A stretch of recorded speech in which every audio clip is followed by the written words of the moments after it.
Hello, I'm Jake Tapper in Washington, D.C., where the state of our union is ready to rumble. A new war of words between Republican frontrunner Donald Trump and rival Jeb Bush. Trump called Bush dumb as a rock on Twitter this weekend. And take a listen to Governor Bush on the campaign trail yesterday. I got to get this off my chest. Donald Trump is a jerk. Thank you. I feel better now. I gave myself therapy there. Therapeutic perhaps, but it does not seem to be moving the needle much on the polls, which show Donald Trump with a commanding lead after Tuesday's debate. A new Fox News poll showing Trump leading nationally with 39%. His closest competitor is Senator Ted Cruz at 18%. But it's not all good news for Trump, who loses to Hillary Clinton by 11 points in a theoretical head-to-head matchup in the same poll. Last night at the Democratic debate, Clinton disparaged Trump's plan to ban Muslims from entering the U.S., and then she gave her Republican opponent some new fodder by painting a rosy scenario about the war against ISIS.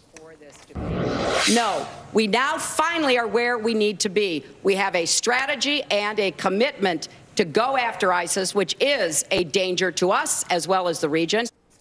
Joining me now, Republican presidential candidate Rand Paul. Senator Paul, thanks for joining us. You just heard Hillary Clinton saying we're finally where we need to be. What do you think?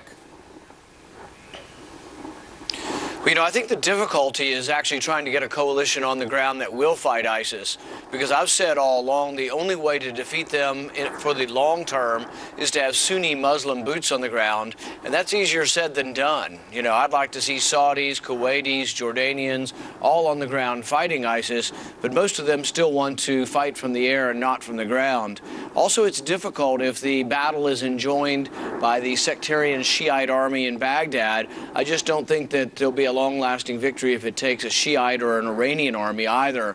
So really, no, I don't think we quite have. I think that the concept is good. Yes, we need Sunni Muslims on the ground, but I don't think we quite have that in order yet. Let's talk about some of the politics from this weekend. Jeb Bush saying Donald Trump was a jerk for disparaging women, Hispanics, disabled people. That's a quote. Jeb says it's deeply discouraging that Trump remains the front runner. Do you agree? Absolutely deeply disturbing that he's the front runner. I think he'll get wiped out in a general election. It'd be terrible for any of the ideas of limited government. I'm still not sure that Donald Trump is for limited government or balanced budgets. One of the biggest things that he's been for in his last several years is using eminent domain for the government to take private property from one private property owner and give it to himself for his casinos and parking lots. That's not a conservative notion, and really most of Donald Trump is nothing more than sort of bits of populism, but no consistent conservative philosophy. Back in July, you told me that you thought Donald Trump's popularity represented a, quote, temporary loss of sanity, I guess, among voters. You said the party would come back to its senses. It's now 5 days before Christmas. Trump is as strong as ever. Is it a temporary loss of sanity, or do you think that the problem might be more permanent? You know, I think that we've all let the polls consume us too much. I don't think the polls are very accurate. In Kentucky, a week before the governor's race, the polls were off by 13 points. That's when they're supposed to be accurate. I think we have sort of American Idol type of polls right now where one candidate's getting an enormous amount of time on TV, and people are saying, oh, yeah, I might vote for him. Well, these people don't get out and vote. About 10% of Republicans will vote in Iowa. So you can be wildly off. And I guess what disappoints some of us who aren't as high in the polls is that if we skew all the coverage towards the polls, it's a self-fulfilling prophecy. So I think we need to examine other things and try to distribute the coverage a little better so we could have maybe a chance of getting a better president. As you know, Senator Paul, we put you on TV all the time, so I know that that's not aimed at not complaining about CNN. Listen to I want you to take a listen to Donald Trump's spokeswoman talking about the nuclear triad this week. What good does it do to have a good nuclear triad if you're afraid to use it? The subject of the nuclear triad, it was raised at the debate. And after the debate, Jeb Bush told me on air that he didn't think Trump understood what the nuclear triad was. What do you make of what you're hearing from the Trump team on this issue?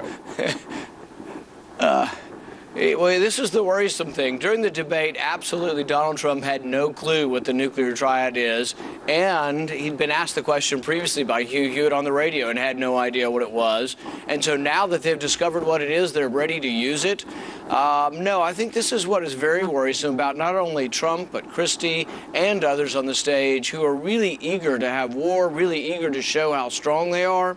And that gets away from the tradition we have of trying to limit power, trying to be reluctant to go to war, and it also gets to temperament, and that's why it very much worries me to have someone like Donald Trump or Chris Christie in charge of our nuclear arsenal.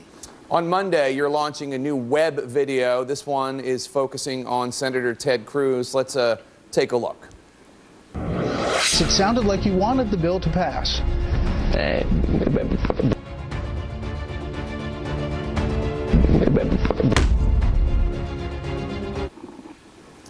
The web ad describes him as a flip-flopper. Now, Cruz obviously describes himself as a, quote, courageous conservative. This ad and some other attacks we've seen against Senator Cruz depict him as a craven politician. Now, you've worked alongside him for several years now. Is that how you see Ted Cruz, as a craven opportunist? I think on several things he wants to have it both ways. On immigration, at the time, he supported an amendment that said, okay, we're not going to get citizenship, but we'll allow a legal status. And he wanted the bill to pass. In fact, I was in the same category. I thought citizenship was too far, but the compromise would be no citizenship, but give people a legal status.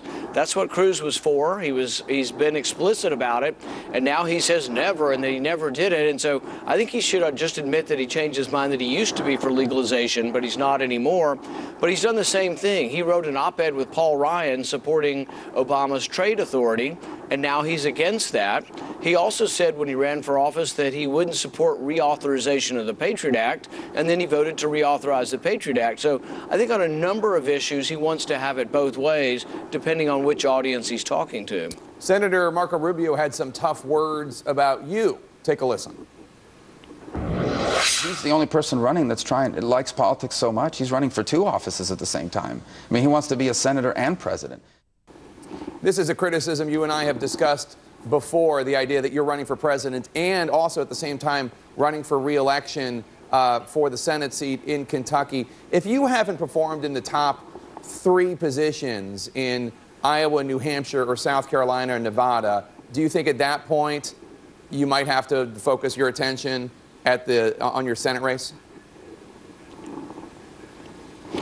Well, you know, the difference between Marco Rubio and I is I show up for work. He's missed about 1/3 to 1/2 of his votes this year, and we had the biggest vote of the whole year, voting on $1 trillion worth of spending, and he didn't show up. So, yeah, I think he ought to resign or give his pay back to the taxpayer. But as far as I'm concerned, yes, I do need to do well in the early primaries. We're in it to win it. We're not in it just to mess around. I'm not in it to place in the lower tier. If we're in the lower tier, obviously we'll reassess. But we don't plan to be. We've got a campaign that we think is going to shock people, and we're hoping that when we get done with this campaign and people see the votes happen, that we'll begin discounting the pollsters who I think have no clue as to what's going on in America. All right, we'll see. Senator Rand Paul, a very Merry Christmas to you and your family. Thanks for joining us. Thanks, Jake. Up next.